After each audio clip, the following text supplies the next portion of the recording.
Hello, brilliant people! Good afternoon po sa inyong lahat. Ayan, so, tapos na yung program natin. I just wanna share to all of you kung ano yung mga realization ko today. Kasi, alam niyo po, I think na-observe niyo ha, yung mga followers ko talaga before, alam niyo na ang pinaka nahihirapan ako is yung buksan yung bibig ko.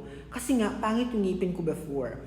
Kaya ngayon, kasi pangatlong beses ko itong ginawa, yung mag-introduce ako sa mga parents. And for the last 2 years, naka-cover talaga ng mask yung bibig ko. Kasi nga, ayokong ma-disappoint yung mga parents. Ano kung parang teacher nila, uy, ang pangit ng ngipin. Parang ganun.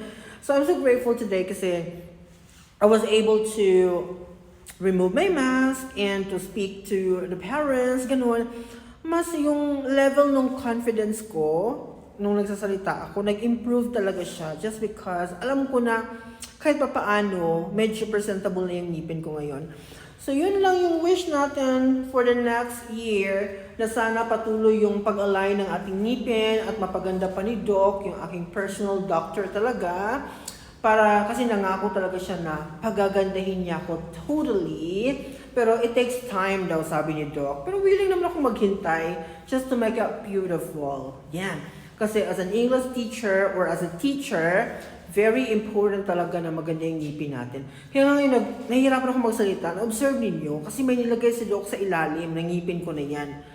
Hirap na hirap ako magsalita actually, pero nilalaban ko siya para talagang ma-refine siya for my future students din naman ito, na maganda yung kanilang quality of sound na maririnig from me.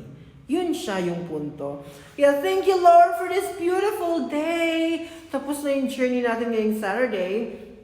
Half day lang kasi siya mga may dear, okay? So, balik na ako sa bahay kasi tapos na yung journey natin here sa school.